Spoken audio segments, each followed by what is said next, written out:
సువార్త 19వ అధ్యాయము, యోహాను సువార్త 19వ అధ్యాయము 30వ వచనం. అటు తరువాత సమస్తమును అప్పటికి సమాప్తమైనదని యేసు ఎరిగి, లేఖనము నెరవేరినట్లు నేను తప్పికొనుచున్నాను అనెను. 30వ వచనం చూద్దాం. యేసు ఆ చిరక పుచ్చుకొని సమాప్తమైనదని చెప్పి తల వంచి ఆత్మను అప్పగించెను. దేవుడు ఇన్ని మాటలు పలికాడు కదా. ఎన్ని మాటలు పలికాడు దేవుడు? 7 మాటలు ఒకటే కాదు. బైబిల్లో ఆది కాండం నుంచి చివరి వరకు చూసినట్లయితే అది దేవుడు మాట్లాడిన మాటలే కాదా? అవి కూడా దేవుడు మాట్లాడిన మాటలే. కానీ ఈ 7 మాటలు పలికేటప్పుడు దేవుడు బాధతో పలికాడా లేదంటే సంతోషంతో పలికాడా? బాధతో పలకలేదా మాటలు దేవుడు? ఏడ్చుకుంటూ పలికినట్టుగా ఉంది అక్కడ. మరి బాధతో ఎట్లా పలికినాడు? మరి బాధతో పలికినట్టుగా లేదైనా, శ్రమతో పలికినట్లుగా లేదక్కడ, వేదనతో పలికినట్లుగా లేదక్కడ. మరి ఏముంది అక్కడ? సంతోషముతో తన జీవిత కాలంలో, తను జీవించిన కాలంలో ఎంతో బాగా జీవించి దేవుడు, తండ్రి అయిన దేవుడు ఏదైతే తనకు అప్పగించాడో తన పనిని ముగించుకున్నాడు. కాబట్టి ఆ 7 మాటల్ని సంతోషంగా ఎంతో హ్యాపీగా పలికాడు. మనం చివరి దినాలకు ఇప్పుడు ఎలిజబెత్ ఒక రాణి ఉందంట. ఆ రాణి అన్నీ అనుభవించింది. ఎవరు? ఎలిజబెత్ రాణి. ఆ రాణి అన్నీ అనుభవించిందంట. తన చివరి దశకి మరణానికి వచ్చేసింది. ఆ చివరి దశలో మరణానికి వచ్చేసరికి ఏమనిందంటమ్మా? అయ్యో, నేను నా జీవితాన్ని చివరిలోకి తీసుకుని వచ్చాను కదా, నా జీవితం అంతమైపోతుంది కదా, నాకు బాధ వేసింది, నేను ఇన్నిటిని విడిచిపెట్టుకోవాలి, ఇంతమందిని విడిచిపెట్టుకోవాలి, ఇంత ఆత్మని విడిచిపెట్టుకోవాలి కదా, నాకు ఈ బాధ వేస్తుందని చెప్పేసి ఆమె, ఎవరు? ఎలిజబెత్ రాణి, ఆమె ఎంతగానో తన చివరి మరణ పడకలో ఉన్నప్పుడు ఎంతగానో బాధపడుతూ చెప్తా ఉంది. కానీ యేసు ప్రభువు వారు ఇష్టంగా, ఎంతో ఇష్టంగా, కష్టంగా కాదు. అక్కడ నుంచి వచ్చింది దేవుడు ఇష్టంగానే వచ్చినాడు. కష్టంగా వచ్చినాడా? కష్టంగా వస్తే దేవుడు సిలువకి ఎక్కించేటప్పుడు ఏం చెప్పాలి? నేను ఈ బాధను భరించలేను అని చెప్పాలి. చెప్పాడు ఎక్కడైనా? మౌనంగా ఉన్నాడు. ఎందుకు మౌనంగా ఉన్నాడు అంటే తండ్రి చిత్తాన్ని ఆయన నెరవేర్చడానికి వచ్చాడు, సమాప్తం చేయడానికి ఆయన వచ్చాడు. తన 33.5 సంవత్సరాలలో ఎక్కడ కూడా ఎంతో మంది తనని ఎన్నో బాధలు, ఎన్నో హింసలు, ఎన్నో బాధలు, ఎన్నో మాటలు, ఎన్నో అన్నారు కదా. కుటుంబం వారు సైతం కూడా ఏమున్నారు? యేసు ప్రభువు వారిని పిచ్చోడు అన్నారు లేదా? కదా, పిచ్చోడు అన్నారు కదా. అట్లాంటి మాటలు తట్టుకొని కూడా ఆయన ఎంతగానో తన మరణ పడకలోకి వచ్చేసరికి, తన సిలువ శ్రమలో ఉన్నప్పుడు ఇన్ని మాటలు పలుకారంటే ఎంతో సంతోషంగా పలికినట్లుగా మనము ఇక్కడ చెప్పగలం కదా. ఇక్కడ చూసినట్లయితే మరి తన పనిని తాను ముగించుకోవడానికి వచ్చాడు కదా. యోహాను సువార్తలో 5వ అధ్యాయం 38వ వచనంలో చూస్తే, యోహాను సువార్త 5వ అధ్యాయము 38వ వచనం. యోహాను సువార్త 5వ అధ్యాయము 38వ వచనం.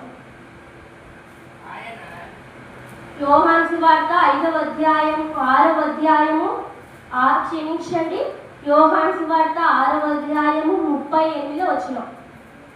యోహాను సువార్త 6వ అధ్యాయము 38వ వచనం. నా ఇష్టమును నెరవేర్చుకోవడం నేను రాలేదు, నన్ను పంపిన వాని చిత్తం నెరవేర్చుటకే పరలోకం నుండి దిగి వచ్చి తిని, ఆయన నాకు అనుగ్రహించిన దాని అంతట్లో నేను ఏమీ పోగొట్టుకొనగా అంత్య దినమున నేను దాని లేపుటే నన్ను పంపిన వాని చిత్తమై ఉన్నది. ఈయన జీవితంలో తన సిలువలో పలికిన 6వ మాటలో సమాప్తం అవుతుందని చెప్పినప్పుడు ఆయన ఎంత బాగా చూడండి, నా ఇష్టం నెరవేర్చుకోవడానికి నేను రాలేదు. ఎవరి ఇష్టాన్ని నెరవేర్చుకోవడానికి రాలేదంట ఆయన. తన ఇష్టాన్ని తనకి ఇష్టం వచ్చినట్టుగా తన జీవితాన్ని ఇక్కడ నెరవేర్చుకోవడానికి రాలేదంట. ఎవరి ఇష్టాన్ని నెరవేర్చడానికి వచ్చారు? ఇప్పుడు మన ఇష్టాలని, మన ఒక 2 వ్యక్తులు ఉన్నారనుకోండి, 2 వ్యక్తులు ఉన్నప్పుడు ఆ వ్యక్తి ఇష్టాన్ని మనము ఒక్కొక్కసారి అంగీకరిస్తామా? వాళ్ళ ఇష్టాలు వాళ్ళకు ఉంటాయి, మన ఇష్టాలు మనకు ఉంటాయి. కానీ వాళ్ళ ఇష్టాలు మన ఇష్టాల పైన రుద్దితే ఎలా ఉంటుంది? వాళ్ళ ఇష్టం నెరవేర్చాలంటే, వాళ్ళ ప్రకారమే నడవాలంటే ఎంత కోపం వస్తుంది. నేను చెప్పినట్టుగా నడవాలని, నేను చెప్పినట్టుగా నువ్వు చెయ్యాలని, నువ్వు చెప్పినట్టుగా ఉంటేనే కరెక్ట్ అంటే అది కరెక్ట్ అయిన పనే. కానీ యేసు ప్రభువు వారంట తాను బ్రతికింది ఎన్నేళ్ళైనా, ఎప్పుడైతే 12 ఏళ్ళ వయసులో ఉన్నప్పుడే తన తండ్రి చిత్తాన్ని ఎరిగినట్లుగా అప్పటి నుంచి ఆయన ఏం చేశాడు, తన పనిని ఆయన స్టార్ట్ చేశాడు. ఎంతవరకు? తను బ్రతికి ఉన్నంత వరకు, బ్రతికినంత కాలము, మరణించేంత వరకు తను ఎక్కడ కూడా పడిపోకున్నట్లు, ఎక్కడ కూడా జారిపోకున్నట్లు, ఎక్కడ ఒక్క పొల్లు కూడా దొరకదు. ఏసు ప్రభుల వారి కదా. అందుకే ఈయన చూడండి, తన ఇష్టాన్ని నెరవేర్చుకుంటే రాలేదంట. ఎవరి ఇష్టాన్ని? తండ్రి చిత్తాన్ని నెరవేర్చడానికి వచ్చాడంట. మరి ఇప్పుడు మనము ఎవరి ఇష్టాన్ని నెరవేరుస్తున్నాము? ఎవరి కోరికలు నెరవేరుస్తున్నాము? మన కోరికలు, మన చిత్తము, మన ఇష్టం, అన్ని మన ఇష్టమే జరగాలి. దేవుని చిత్తం మన జీవితంలో జరుగుతుందా?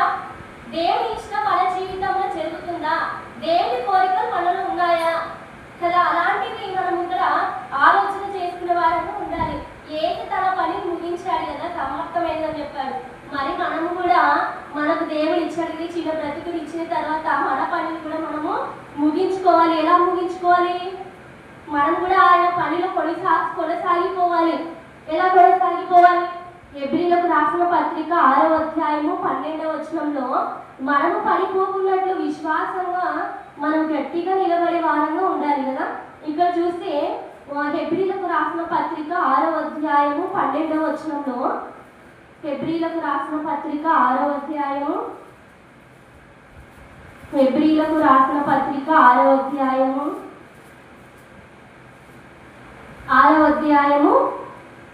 12వ వచనం చూద్దాం. 12లో చివరి లైను, ఆసక్తిని తుదమట్టుకు కనపరచవలని ఆపేక్షించుచున్నాను.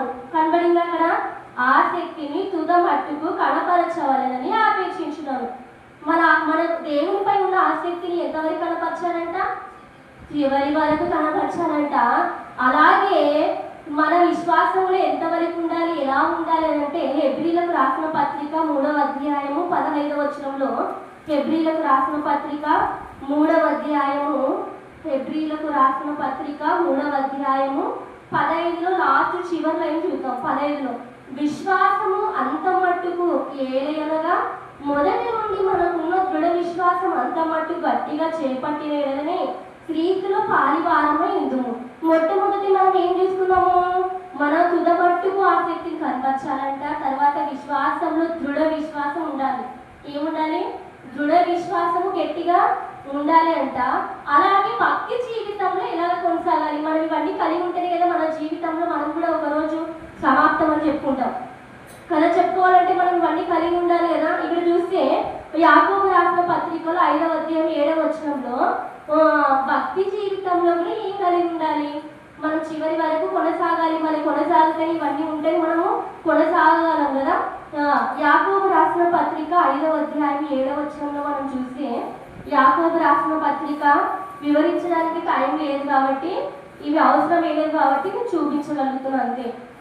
యాకోబు రాసిన పత్రిక 5వ అధ్యాయం 7వ వచనం, సహోదరులారా ప్రభువు రాకడ కొరకు ఓపిక కలిగి ఉండి. ఏం చేయాలంటే ఇక్కడ ప్రభువు వచ్చేంత వరకు భక్తి విషయంలో ఎలా ఉండాలి? విశ్వాస విషయంలో ఓపిక కలిగి ఉండాలి. శ్రమలు ఎలా ఉండాలి? ఓపిక కలిగి ఉండాలి. సమస్యలు ఎలా ఉండాలి? ఓపిక కలిగి ఉండాలి. నిందలు ఎలా ఉండాలి? ఓపిక కలిగి ఉండాలి. సహనంలో ఎలా ఉండాలి? ఓపిక కలిగి ఉండాలి. అన్ని విషయాలలో, భక్తి విషయంలోనైతేనేమి అన్ని విషయాలలో మన జీవితంలో ఓపిక కలిగి ఉండాలి. ఎన్ని నిందలు వచ్చినాయి, ఎన్ని మాటలు వచ్చినాయి, ఎన్ని అవమానాలు వచ్చినాయి, ఏం చేయాలి? మనము ఆ నిందలన్నింటినీ, వాటన్నిటినీ తట్టుకుంటూ మనము ముందుకు కొనసాగించబడే వారంగా ఉండాలి. యేసు ప్రభు వారి జీవితంలో అదే ఇక్కడ మనకు కనబడుతుంది. ఆయన ఓపిక కలిగి ఉన్నాడు లేదండి? ఆయన ఎంతగానో దృఢమట్టుకు విశ్వాసం అంతగా కలిగి ఉన్నాడు. అలాగే ఓపికతో ఆయన ఎన్ని మాటలన్నా పక్కన ఇస్కరియోతు యూదా కూడా పక్కన యేసు ప్రభు వారితో తిరుగుతూ ఆయనను మోసం చేసినప్పుడు ఇస్కరియోతు యూదా గారిని ఒక మాట అన్నట్లు ఉండండి అన్నాడు. ఒక మాట కూడా తిరిగిచ్చి, నువ్వు ఎందుకు ఇట్లా చేస్తున్నావు, నా వెంట తిరుగుతున్నావు కదా, నాతో ఉన్నావు కదా, నాకు ఎందుకు ఇలా చేసినావు అని అన్నాడా? అనలేదు కదా. ఎందుకు? అన్నిటిని దేవుడు మోర్చుకున్నాడు. మనల్ని ఒకరు ఏమంటారు, మన పైన నింద వేసే మాటలు వస్తాయి, మనల్ని అనే మాటలు మనకు సమాజంలో మనకు వస్తాయి, అనేక మంది వస్తాయి కదా. మరి అందుకే మనము కూడా జీవితంలో యేసు ప్రభుల వారిలాగా బ్రతకాలంటే మనం కూడా జీవితంలో నమ్మకంగా కొనసాగాలి. విశ్వాసంలో ఏముండాలి? దృఢ విశ్వాసం ఉండాలి. ఓపికతో భక్తి జీవితంలో కొనసాగించబడాలి. నెక్స్ట్ ఇంకా ఏం చేయాలని చెప్పాను? ఆసక్తి విషయంలో ఎట్లా ఉండాలి? ఆసక్తి విషయంలో పడిపోయే వారు ఉండకూడదు కదా. ఎవరో పడిపోతున్నారంటే మనం కాదు. మనం ఎప్పుడు యేసు ప్రభుల వారిని మార్గదర్శిగా చూసుకోవాలి. యేసు ప్రభుల వారు ఎలా ఉన్నారు, మన జీవితం అలా ఉండాలని చూసుకోవాలి. ఎప్పుడు మనం మనుషుల పట్ల, మనుషులు చేసే పనుల పట్ల, వాళ్ళ పట్ల మనము వైఖరిని చూపించకూడదు. అంటే వాళ్ళు ఎలా ఉన్నారు, వాళ్ళ జీవితం పడిపోయింది కదా, నా జీవితం ఇలా అయిపోతుందేమో అని అన్న చింత మనకి ఉండకూడదు. నేను గట్టిగా నిలబడాలి అన్న విశ్వాసం మనకు ఉండాలి. మనం ఎంతకాలము భక్తి కార్యాలను చేయాలి? ఎంతకాలం భక్తి కార్యాలను చేయాలంటే కీర్తనలు 23వ అధ్యాయము, కీర్తనలు 23వ అధ్యాయము 6వ వచనంలో చూస్తే అందరికీ తెలిసిన మాటనే. కీర్తనలు 23వ అధ్యాయము, కీర్తనలు 23వ అధ్యాయము 6వ వచనం. కీర్తనలు 23 6వ వచనంలో, నేను బ్రతుకు దినములని కృపాక్షేమములే నా వెంట వచ్చును, చిరకాలము యెహోవా మందిరములో నేను నివాసము చేసేదను. ఏమంటారు ఇక్కడ దావీదు గారు? చిరకాలం యెహోవా మందిరంలో నేను నివాసము చేసేదను. మనం చిరకాలం ఆయన మందిరంలో నివాసం చేసే వారంగా ఉండాలి. మనము కూడా అన్ని సమాప్తం చేసుకుంటూ పోవాలంటే మన జీవితంలో ఉన్న లోపాలన్నీ సరి చేసుకుంటూ వెళ్తేనే అప్పుడు మన జీవితం మనకి సమాప్తం అని చెప్పడానికి వస్తుంది. అన్ని సగం జీవితము, కొంత జీవితం లోకంలో, కొంత జీవితం దేవునిలో ఉంటే అలాగ దేవునికి నచ్చుతుందండి? నచ్చదు కదా. దేవునికి నచ్చే విధానం మనలో ఉండాలి కదా. అందుకే యేసు ప్రభుల వారు మొట్టమొదటిగా ఏం చేశాడైనా? తండ్రి చిత్తాన్ని నెరవేర్చడానికి వచ్చాడు. మనం కూడా ఆయన చిత్తాన్ని తెలుసుకొని మన జీవితంలో ముందుకు కొనసాగించబడాలి. ఇంకొక చూసుకొని మనం ముగించుకున్నాము. యోహాను సువార్తలో 17వ అధ్యాయము 17వ అధ్యాయము 4వ వచనం. యోహాను సువార్త 17వ అధ్యాయము 4వ వచనము. యోహాను సువార్త 17వ అధ్యాయము, యోహాను సువార్త 17వ అధ్యాయము, చేయుటకు నీవు నాకు ఇచ్చిన పని నేను సంపూర్ణంగా నెరవేర్చి భూమి మీద నేను మహిమ పరిచితిని. ఏం చేసినంటే యేసు ప్రభుల వారు ఏ పని అయితే తండ్రి అయిన దేవుడు యేసు ప్రభుల వారికి అప్పగించాడో ఒక్క పని కూడా ఆపు చేయకుండా, మనమైతే దేవుడి పని అప్పగిస్తే ఏం చేస్తాము? సగం చేస్తాము, సగం వదిలేస్తాం. సగం రోజు దేవుళ్ళు ఉంటాము, సగం రోజులు ఏం చేస్తాము? లోకంలో జీవిస్తాము. అటువంటి బ్రతుకులు మనవి కదా. ఇక్కడ యేసు ప్రభుల వారు చూడండి, చేయుటకు నీవు నాకు ఇచ్చిన పని నేను సంపూర్ణంగా నెరవేర్చి భూమి మీద నేను మహిమ పరిచితిని. ఆ యేసు ప్రభుల వారు మహిమ తెచ్చారంట. ఎవరికి? తండ్రి అయిన దేవునికి. వారి మహిమ తెస్తున్నామా దేవునికి మన ద్వారా? ఏమొస్తుంది దేవునికి మన ద్వారా? అవమానమే తెస్తున్నామా దేవునికి? అవమానమే తెస్తున్నామా దేవునికి? నిందలు తెస్తున్నామా దేవునికి? ఎలా నువ్వు మహిమ పరిచే విధంగా పనులు చేస్తున్నావా దేవునికి? ఇక్కడ తండ్రి నువ్వు నాకు ఇచ్చిన పని సంపూర్ణంగా నెరవేర్చి భూమి మీద నేను మహిమ పరిచితిని అని చెప్తున్నాడు కదా. మనం కూడా ఆయనను మహిమ పరిచే పనులు చేయాలి. మహిమ పరిచే విధంగా మన పనులు కూడా ఉండాలి కదా. తన తండ్రి చిత్తాన్ని సంపూర్తిగా ఆయన నెరవేర్చాడు. అలాగే ఆయన ధర్మశాస్త్రాన్ని నెరవేర్చాడు. ఇంకా పాపపు దోషాలన్నింటిని కూడా ఆయన ఏం చేశాడు? నెరవేర్చాడు. అంటే మనము కూడా మొట్టమొదటిగా సవార్థమైన విషయంలో ఏం తెలుసుకున్నాము? తండ్రి చిత్తాన్ని నెరవేర్చాలి. అలాగే మనం కూడా సంపూర్ణంగా ఆయన పనిలో మనము ఉండిపోవాలి కదా. అన్ని విషయాలలో మనం దేవుని యందు భయభక్తులు కలిగి జీవించాలి కదా. మనం పాపం చేస్తే ఆ పాపాన్ని ఎవరు కడిగివేస్తారండి? ఆ పాపాన్ని ఇక్కడ మొదటి యోహాను రాసిన పత్రికలో చూస్తే, మొదటి యోహాను రాసిన పత్రికలో మొదటి యోహాను రాసిన పత్రిక 1వ అధ్యాయము, మొదటి యోహాను రాసిన పత్రిక 1వ అధ్యాయము 9వ వచనం. మొదటి యోహాను రాసిన పత్రిక 1వ అధ్యాయము 9వ వచనం. మన పాపములను మనం ఒప్పుకొని లేడల ఆయన నమ్మదగిన వాడు, నీతిమంతుడు కనుక ఆయన మన పాపములను క్షమించి సమస్త దుర్నీతి నుండి మనలను పవిత్రులుగా చేయును. మనము పాపము చేయలేదని చెప్పుకునే ఎడల ఆయనను అబద్ధికులుగా చేయి వారమవుదుము, మరియు ఆయన వాక్యం మనలో ఉండదు. ఇక్కడ ఏంటంట? మన పాపములను పాపం చేసిన ఆ పాపాలను మనం ఒప్పుకుంటే ఆ పాపాలను తీసివేయడానికి క్షమించే మనసు గల ఉన్న ఒక దేవుడు కదా, అవునా కదా ఇక్కడ మన పాపం మనం ఒప్పుకోయిన ఎడల ఆయన నమ్మదగిన వాడు నీతిమంతుడును కనుక ఆయన పాపములను క్షమించి సమస్త దుర్నీతి నుండి మనలను ఏం చేస్తాడంట, పవిత్రులుగా చేస్తాడంట.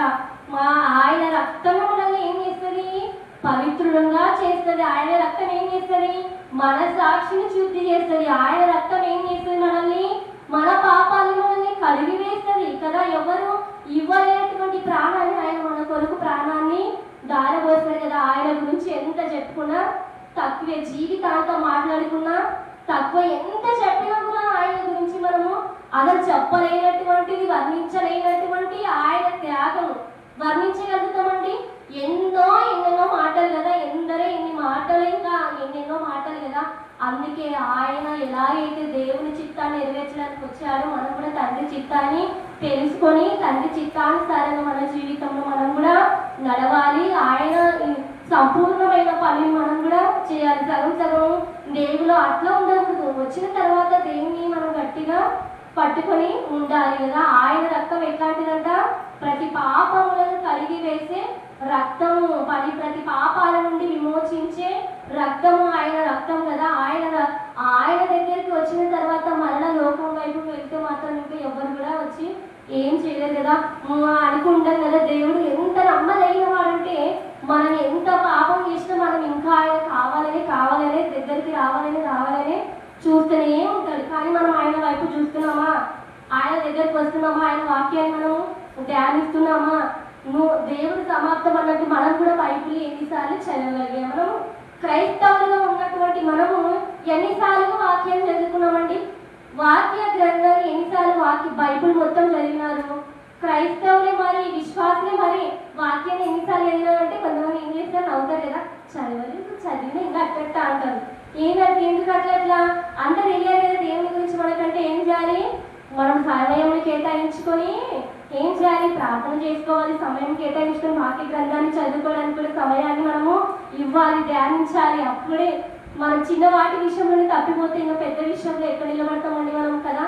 కనుక మనం ఒక తీర్మానం చేసుకోవాలి. ఏం తీర్మానం చేసుకోవాలి, దేవుడు ఇన్ని మాటలు మాట్లాడి కదా, నేను కూడా బైబిల్ గ్రంథాన్ని తెచ్చి ఓపెన్ చేసి వాక్య గ్రంథాన్ని నేను కూడా చదవాలి, ధ్యానించాలన్న ఆలోచన మనకు వస్తుంది. నువ్వు ఎప్పుడైతే పట్టించుకోలేకపోతే దేవుడు కూడా నిన్ను మనల్ని పట్టించుకోడు. నువ్వు ఎప్పుడైతే దేవుడి దగ్గరకు వస్తావో దేవుడు అప్పుడు కూడా మన దగ్గరికి వస్తాడు. కనుక యేసు ప్రభుల వారు ఎలాగైతే సమాప్తం అని తన జీవితంలో చెప్పాడు, మన జీవితంలో కూడా దేవుని కొరకు నేను ఇంత చేశాను ప్రభు, నా జీవితాన్ని నీ దగ్గర తీసుకొని సమాప్తమైన నేను పరలోకానికి రావాలనుకుంటున్నప్పుడు అని అడిగితే దేవుడు తీసుకుంటాడు. కానీ నువ్వు ఏ పని చేయకుండా ప్రార్థన చేసుకోకుండా చిన్న విషయాలు తప్పిపోతూ ఉంటే అప్పుడు దేవుడు ఏం చేస్తాడు, నువ్వు నాకు తెలీదు, నువ్వు అంటే ఎవరో నాకు తెలీదు అని అంటారు కదా. చిన్నపాటి శ్రమలు వచ్చిన, చిన్నపాటి నిందలు వచ్చినా కూడా తప్పిపోకున్నట్లు, దొరికిపోకున్నట్లు ఏమంటారు లోపల